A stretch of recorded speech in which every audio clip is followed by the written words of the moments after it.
Hello everybody, this is Dr. Willow Ariella coming to you to talk about Chapter 6 on variables and control.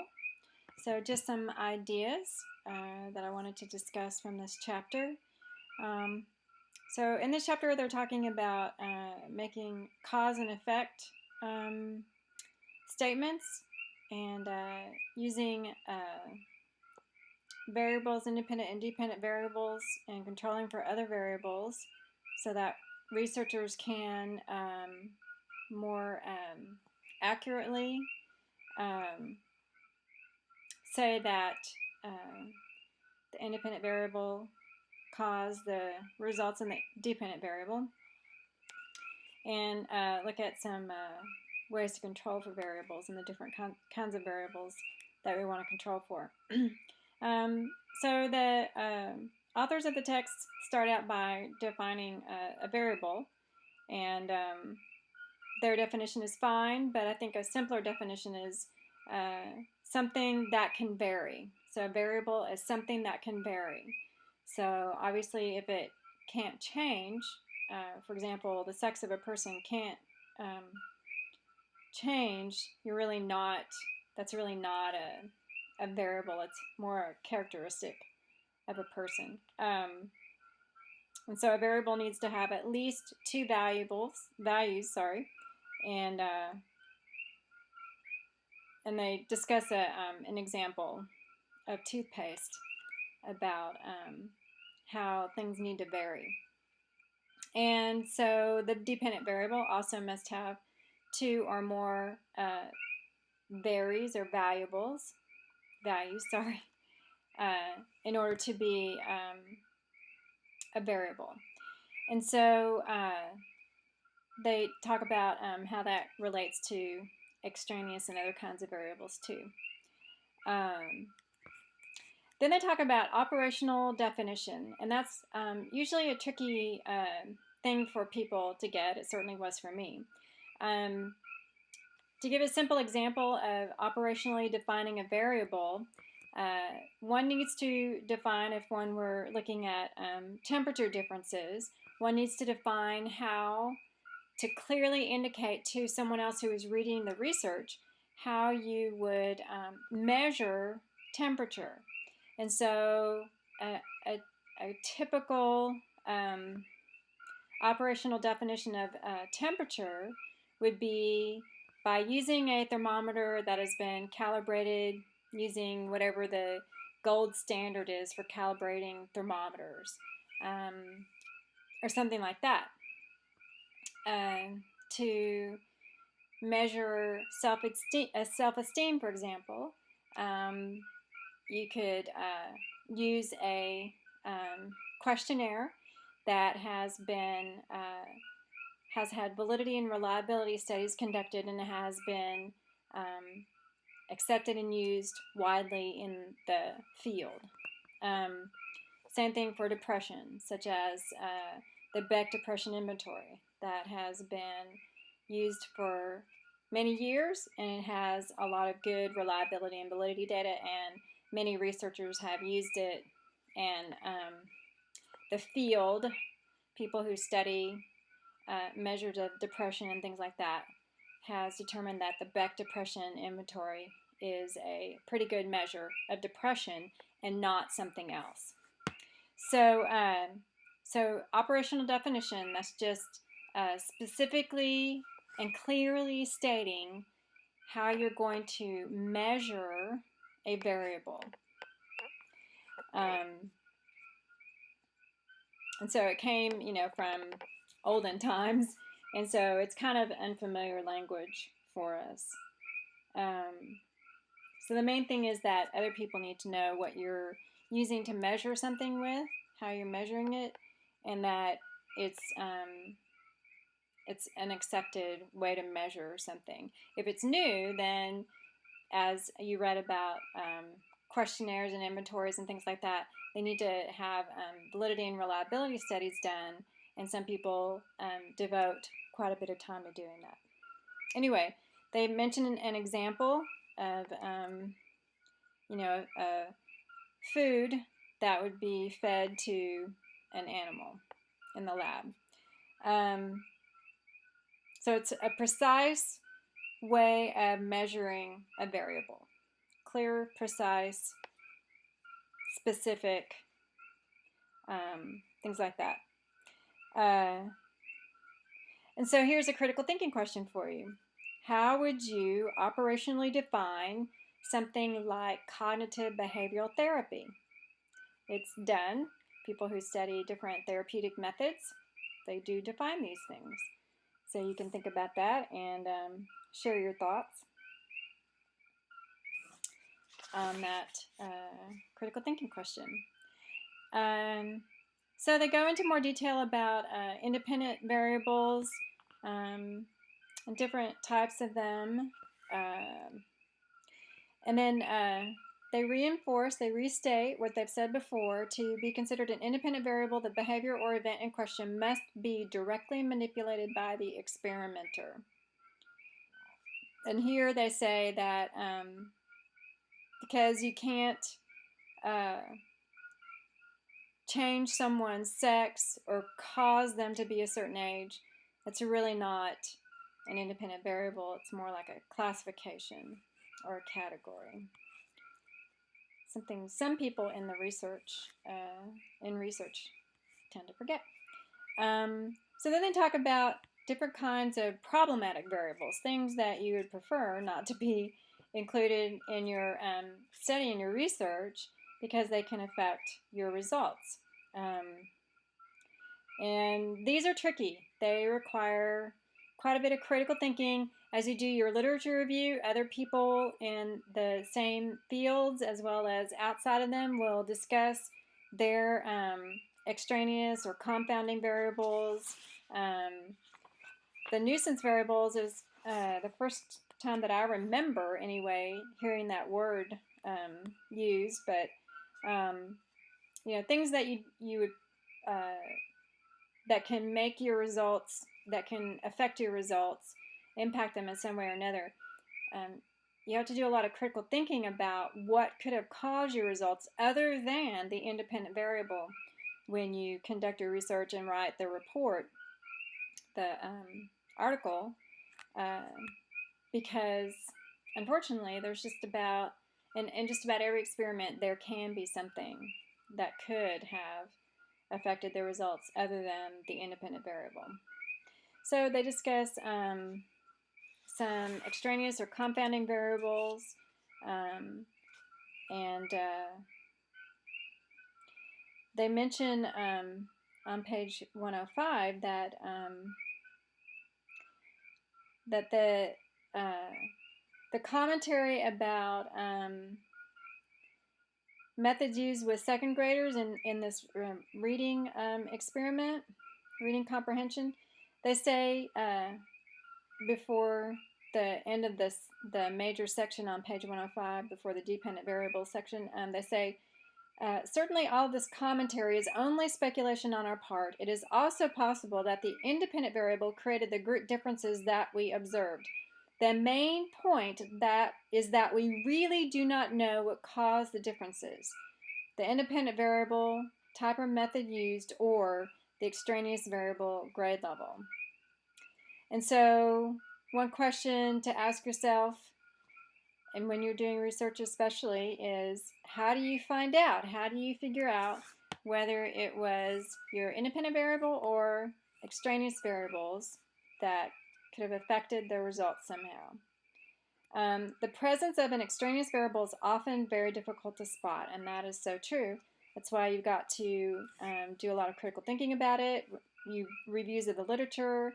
They mention having others who are knowledgeable, review your study, especially before, when you're in the planning stages, to try to detect anything that could have caused or affected your results.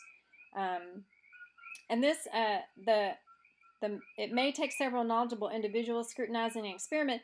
This is one reason that it is really important for peer-reviewed journals. So typically what happens is that someone does an experiment. Sometimes they'll have other people involved. Sometimes they'll have people, review their project before it goes to the IRB and is approved. It depends, but typically researchers are usually collaborating with someone.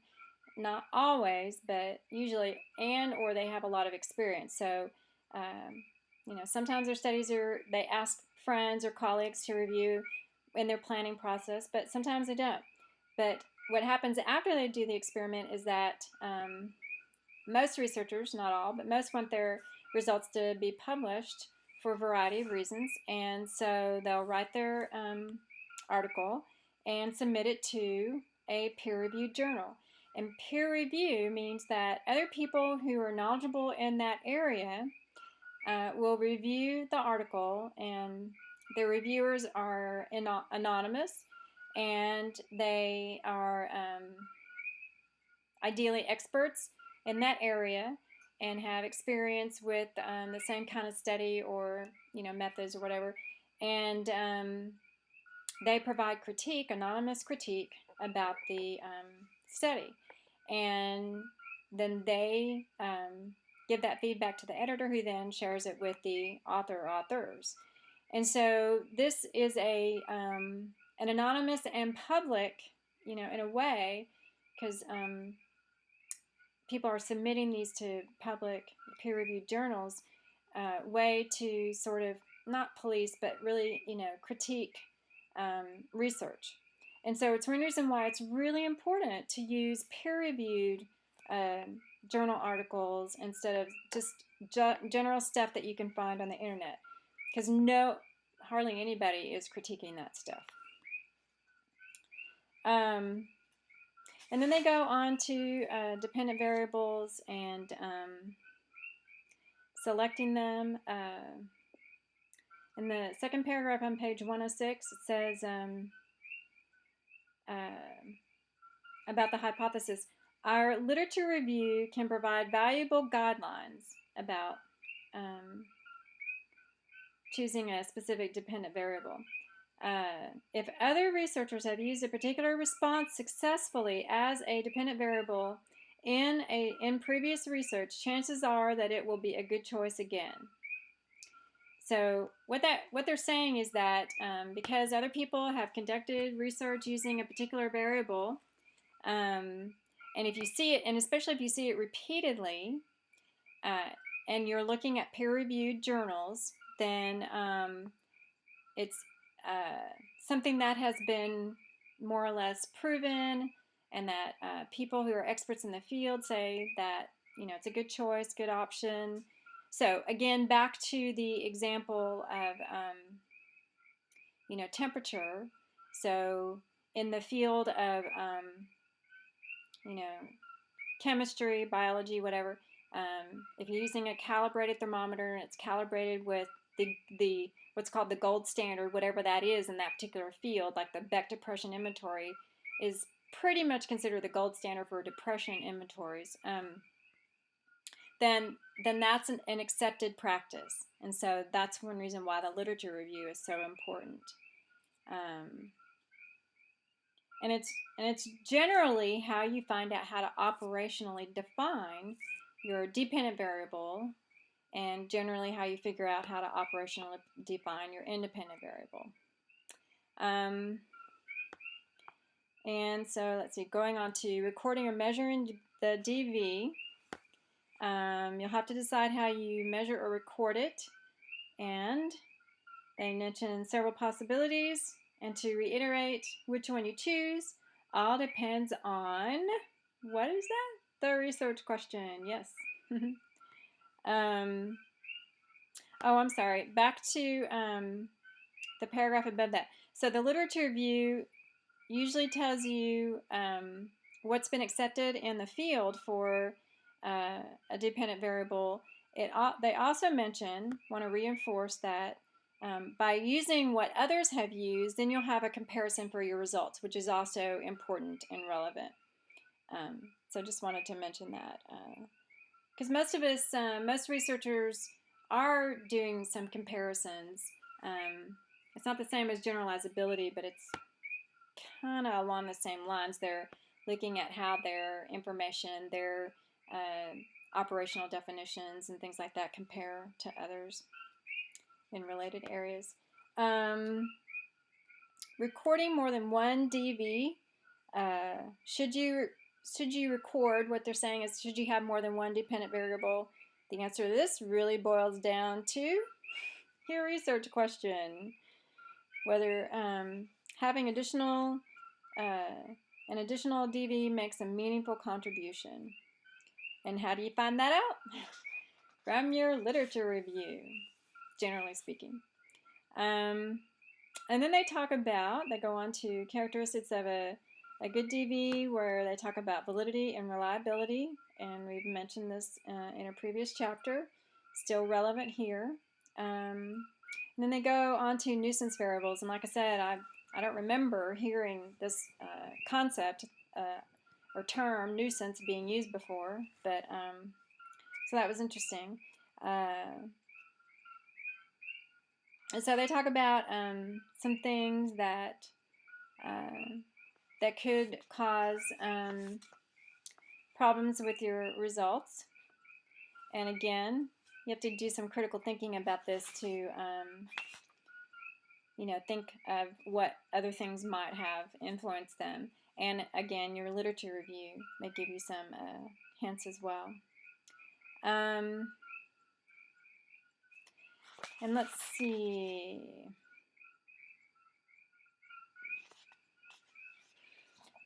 On page 111 in that box for the psychological detective, I have another critical thinking question for you. So it says, for each example, indicate the nuisance variable and its effect. So in number 1, we're talking about an age difference.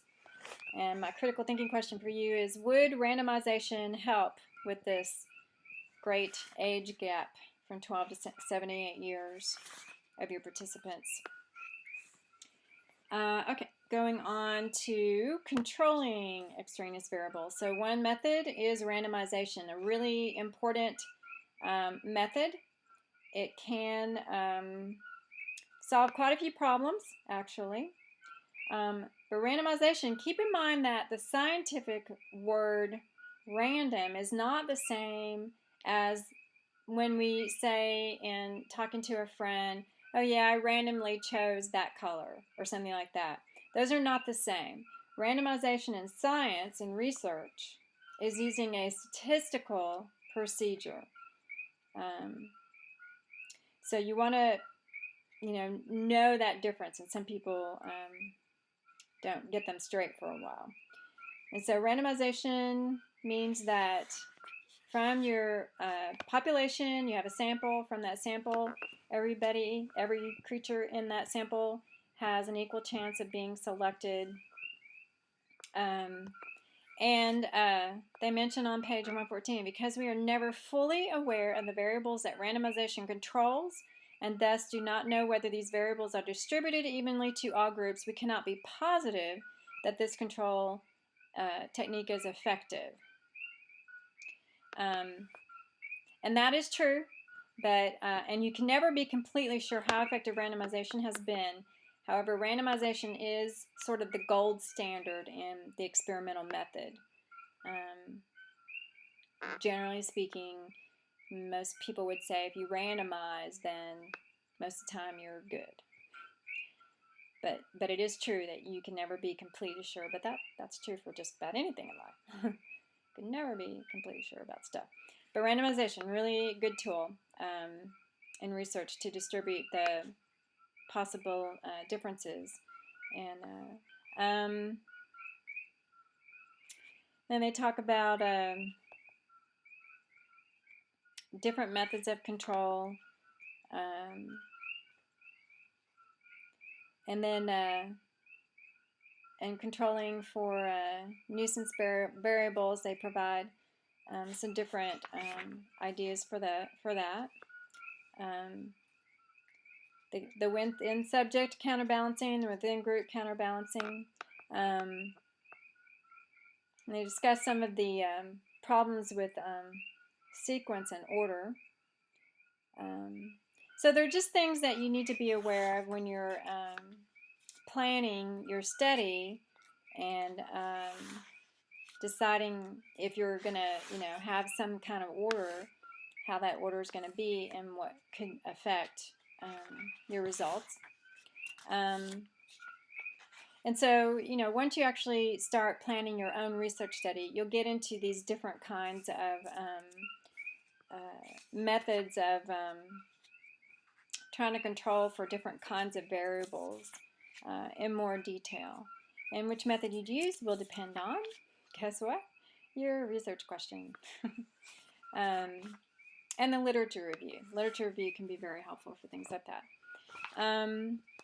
And so for your assignment, you're going to operationally define a particular independent and dependent variable and discuss how a researcher would ensure that there are no other variables affecting the dependent variable for that particular research question. So in discussion 1 for week 4.